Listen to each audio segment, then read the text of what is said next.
बिस्मिल्लाहिर्रहमानिर्रहीम। आज की वीडियो लेक्चर में हम सिंपल पेंडुलम के बारे में पढ़ेंगे। तो सिंपल पेंडुलम के बारे में जो है उसकी डेफिनेशन ये है कि a simple pendulum consist of a small heavy mass suspended by light in extensible string. In extensible string का मतलब होता है कि कांस्टेंट स्ट्रिंग लेंथ जो होती है ना, उसको हम इन एक्सटेंसिबल मतलब वो एक्सटेंड नहीं हो सकती।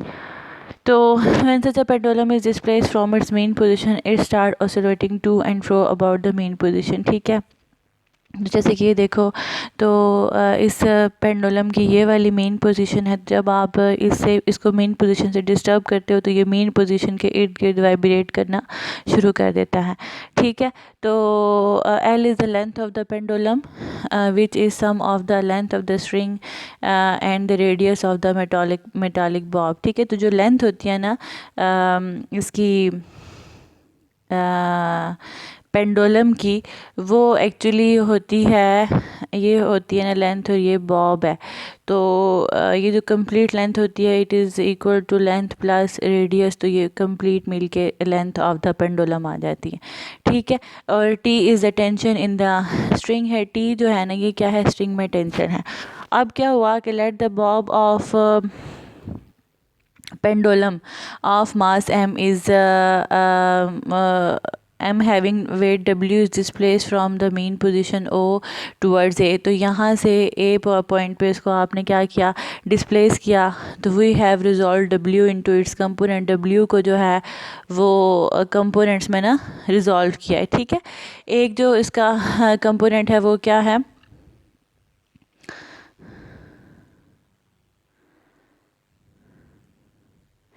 एक जो कंपोनेंट है वेट का वो देखें, एक हो जाएगा एम जी कॉस थीटा, ये वाला कंपोनेंट, ये वाला M g cos theta.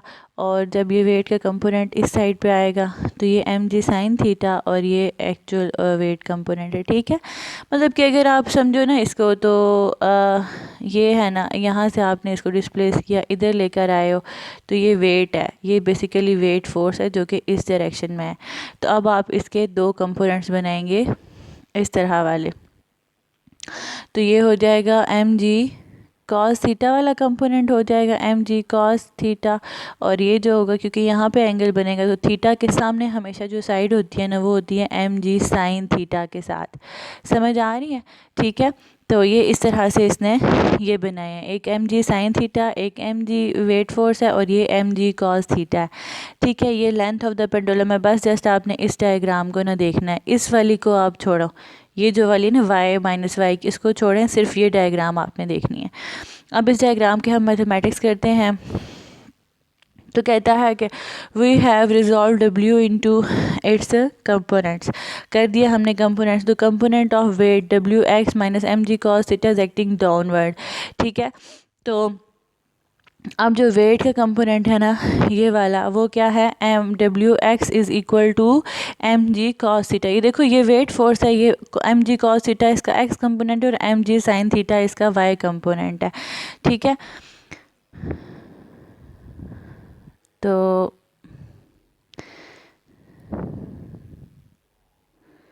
Actually ना ये हमारे पास पेंडुलम की, सॉरी अगेन इसको मैं आपको बताती हूँ।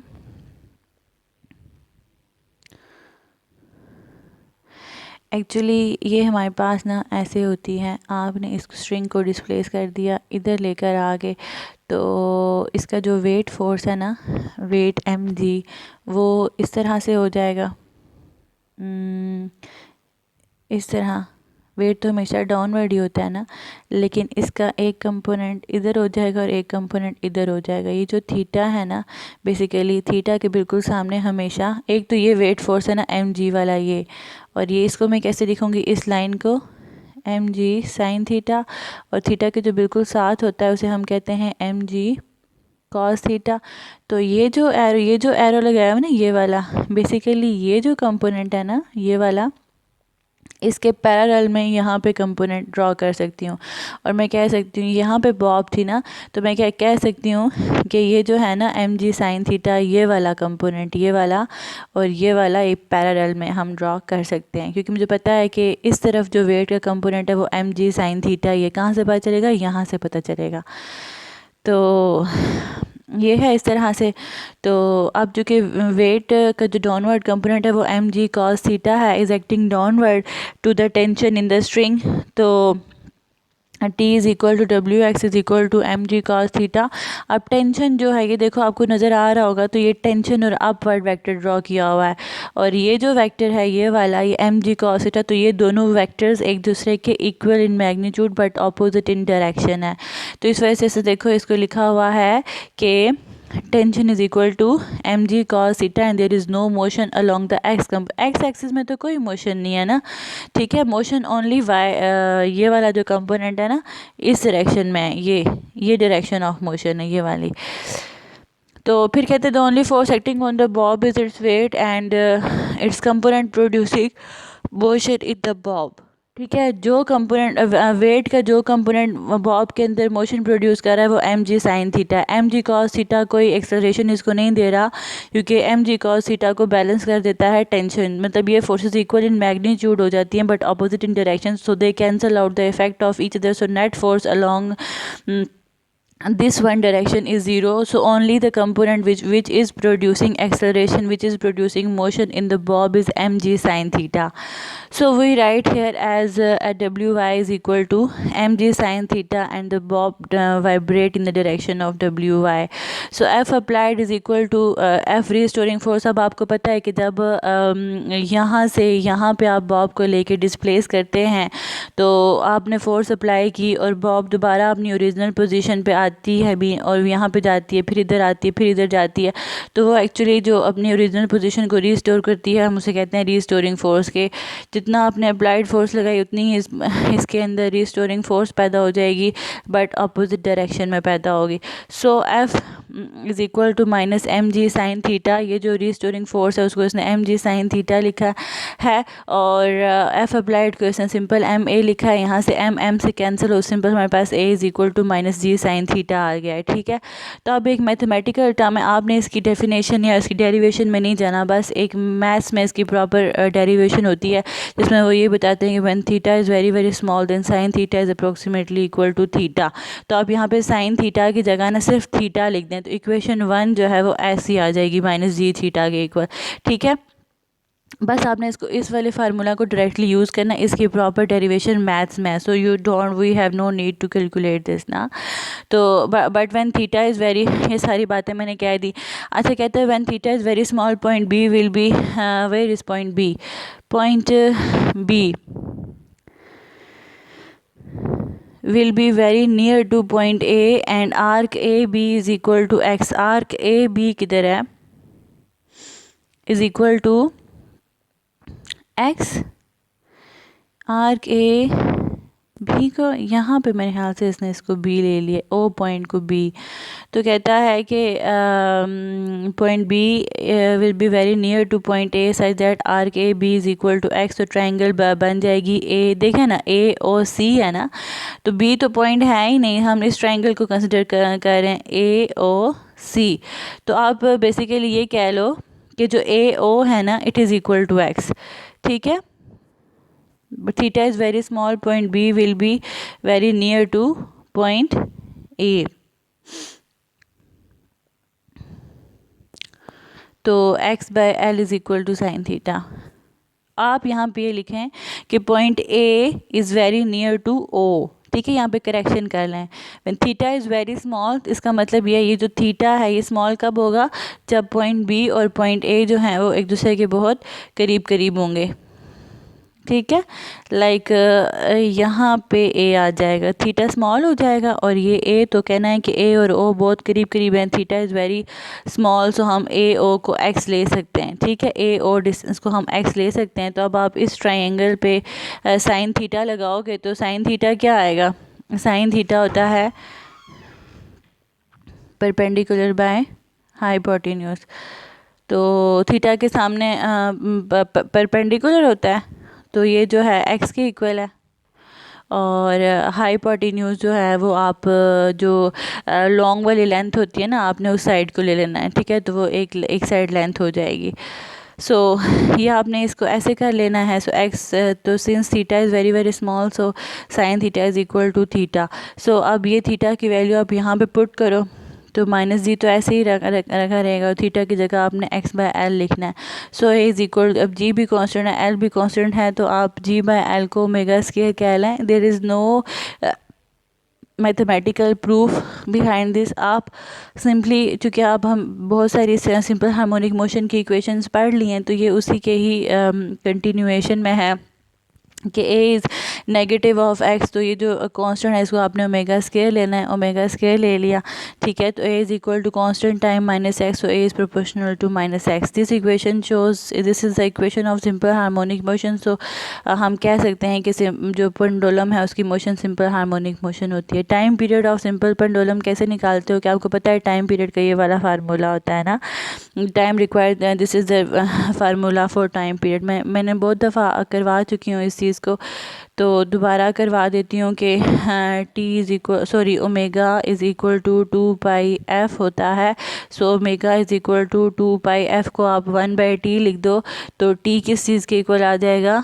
2π/, ओमेगा, ठीक है। तो ये आ जाएगा ओमेगा। और सिंस यहाँ से मैं ये पता चला कि omega square in case of simple harmonic motion, आपने ये याद रखना है कि जब आपने मास स्प्रिंग सिस्टम पढ़ी थी, जो हमने लास्ट लेक्चर किया था, उसमें ओमेगा स्क्वायर k/m के इक्वल था। उस टाइम सिस्टम चेंज था, उस टाइम स्प्रिंग मास सिस्टम था। अब आपके पास सिस्टम जो है वो एक पेंडुलम है जिसमें बॉब और एक स्ट्रिंग है, तो इस केस में ओमेगा स्क्वायर डिफरेंट हो जाएगा g/l। सो जो ही आपका सिस्टम चेंज हुआ, आपका कांस्टेंट चेंज हो जाएगा, ठीक है। यहाँ पे कांस्टेंट g/l है। प्रीवियस लेक्चर जिसमें हमने मास स्प्रिंग सिस्टम पढ़ा था, उसमें कांस्टेंट k/m है, ठीक है। सो जो ही आपको पूरा पेपर में क्वेश्चन आए, सो आपने देख लेना है कि आपके पास सिस्टम कौन सा वाला है। So omega square is equal to g/l, इसका आप उसके रूट ले लो तो ये आ जाएगा। ये ओमेगा की वैल्यू आप यहाँ पे पुट करो। ये जब g/l के रूट को ऊपर लेके जाओगे ना, तो ये l/g बन जाएगा। So this is the time period, this is very important, ठीक है। आपको आ सकता है कि prove that simple harmonic motion of a pendulum is simple harmonic motion. So आपने ये सारी कैलकुलेशन करनी है, यहाँ तक करनी है, और आपने टाइम पीरियड निकालना है, ये आपको फार्मूला पता है। और ये इक्वेशन आपको क्या शो करती है कि time period of the simple pendulum जो है, the longer the pendulum greater will be the time period, ठीक है। कि जितना लंबा लेंथ होगी पेंडुलम की स्ट्रिंग की, उतना टाइम पीरियड ज़्यादा होगा। The time period of the pendulum is independent of the mass of the Bob, ठीक है। टाइम पीरियड डिपेंड नहीं करता मास ऑफ द बॉब पे। आप MCQs आ सकता है कि हमने जो है 4-5 मासेस दिए हुए होंगे कि बताएं कि किसका टाइम पीरियड ज़्यादा होगा, 4 किलोग्राम बॉब का ऑफ अ पेंडुलम, या 5 किलोग्राम, या 6 या 7 किलोग्राम। तो time period of the pendulum does not depend upon the masses of the Bob, क्योंकि इस फार्मूले से हम सारी बातें कर रहे हैं। और थर्ड जो है, the factor g in the denominator indicates that if the failure of g decreases the t will also increases, ठीक है। तो टाइम पीरियड डिपेंड करता है जी के ऊपर। अगर आप जी को बढ़ाएंगे घटाएंगे, तो टाइम पीरियड जो है वो बढ़ेगा या घटेगा। That is why time period of the simple pendulum is not same at Murree, Karachi and mount Everest. जाहिर बात है, कराची, मरी और माउंट एवरेस्ट में जो है वो जी की वैल्यूज़ डिफरेंट हो सकती हैं, क्योंकि डिफरेंट हाइट्स में है, तो कम हो जाएंगी जी की वैल्यूज़, जिसकी वजह से टाइम पीरियड जो क्या हो जाएगा वो ज़्यादा हो जाएगा। सो ये कुछ फैक्टर्स हैं जिनके ऊपर टाइम पीरियड जो है वो डिपेंड करता है। फिर है pendulum having time period equal 1। अच्छा, कुछ यहाँ पे जो है पेंडुलम है, कुछ को हम सिंपल पेंडुलम कहते हैं। सिंपल पेंडुलम वो पेंडुलम होता है जिसका टाइम पीरियड, मतलब कि time required to complete 1 vibration is 1 second होता है। सेकंड पेंडुलम, जो सेकंड एक और नाम है पेंडुलम का जिसको हम सेकंड पेंडुलम कहते हैं, उस पेंडुलम का टाइम पीरियड 2 होता है, ठीक है। And at the centre of the earth gravity क्या हो जाती है? 0 हो जाती है। सो time period would be infinite and frequency of the pendulum is 0, ठीक है। टाइम पीरियड इनफाइनाइट हो जाएगा। हाँ, तो फ्रीक्वेंसी क्या हो जाती है, ज़ीरो हो जाती है, सारी बात है। Time period is inversely proportional to frequency, so 1/1 divide by zero is infinity. ठीक है, इसी तरह से time period of simple pendulum is T dash is equal to 6√T because value of G on the moon is G is equal to GM/6। ठीक है, तो moon पे जो है वो टाइम पीरियड की ये वैल्यू आ जाती है। ठीक है, मून पे ना ये है ना आपके पास, सॉरी, टाइम पीरियड की क्या वैल्यू होती है, 2πL/G होता है ना। तो मून पे G जो है वो रिड्यूस होके G/6 हो जाता है, जो कि मून छोटा है ना हमारी ज़मीन से, तो उसका G/6 हो जाता है, विच इज़ इक्वल टू 2π। और ये 6 को आप ऊपर लेके जाओ, क्योंकि ये डबल डिवीजन में ही ऊपर जाके तो 6L/G हो जाएगा। ठीक है, सो 6L/G। तो फिर आप इसको कैसे लिख सकती हैं, 6 को यहाँ से बाहर निकाल दो तो पीछे क्या रह जाएगा, 6 को मैं यहाँ से बाहर निकालूंगी और बाकी रह जाएगा 2π√L/G। ठीक है, तो जब मैं इसको ऐसे लिखूंगी ना, फिर T इज़ इक्वल टू 6 और अंदर रह गया था 2π√L/G। So this is what this is, इसको T डैश कर ले, इसको T कर ले। सो T डैश इज, ये इसके रूट के अंदर था ना, √6 √T। तो आप इसको कंबाइन ऐसे लिख सकती हो 6T। ठीक है, सो ये हो गया। अब है एक क्विक क्विज, क्या simple pendulum is suspended from a ceiling of stationary elevator से लटका हुआ है and period is measured. If the elevator moves with constant velocity does the period increases, decreases और रिमेन द सेम। ठीक है, तो कहता है पहला केस में कि simple pendulum which is having ball which is suspended by string, उसका टाइम पीरियड ये होता है, the pendulum is hung from the ceiling of the stationary elevator which start moving with constant velocity. When the elevator moving with constant velocity its acceleration, क्योंकि वो constant velocity है तो acceleration क्या होता है, rate of change of velocity. तो velocity constant है, मतलब वेलोसिटी में चेंज जीरो है, hence there is no change in the value of G. So उसके जी में भी कोई चेंज नहीं आएगा, एक्सेलरेशन जीरो हो गया ना, एक्सेलरेशन जीरो हुआ तो जो उसका जी है वो कांस्टेंट रहेगा। Hence simple pendulum has the time period the simple pendulum does not change. लेकिन अगर वो एलिवेटर जो है वो किसी डिफरेंट वेलोसिटी से मूव कर रही है कि उसके पास एक्सेलरेशन है, एक्सेलरेशन अब ज़रूरी नहीं होता कि एक ऑब्जेक्ट मूव कर रहा हो तो उसके पास एक्सेलरेशन होगा ही होगा। अगर एक ऑब्जेक्ट कांस्टेंट वेलोसिटी से मूव करता है ना तो उसका एक्सेलरेशन ज़ीरो होता है, though it is moving but it is moving with constant acceleration that is a is equal to zero. लेकिन अगर वो एलिवेटर किसी कोई यूनिफॉर्म वेलोसिटी से मूव नहीं कर रहा, उसकी वेलोसिटी चेंज हो रही, तो उसका अपना एक्सेलरेशन है जिसको हमने ए से लिखा है। ठीक है, और एक तो उसका अपना ग्रेविटेशन एक्सेलरेशन है पेंडुलम का, तो वो फिर टाइम पीरियड जो है वो चेंज हो जाएगा। तो ज़ाहिर बात है जब डिनोमिनेटर में एक चीज़ ज़्यादा हो गई है तो ओवरऑल इफेक्ट क्या हो जाता है, कम हो जाता है, सो टाइम पीरियड डिक्रीज़ कर जाता है। ठीक है, फिर है हमारा अगला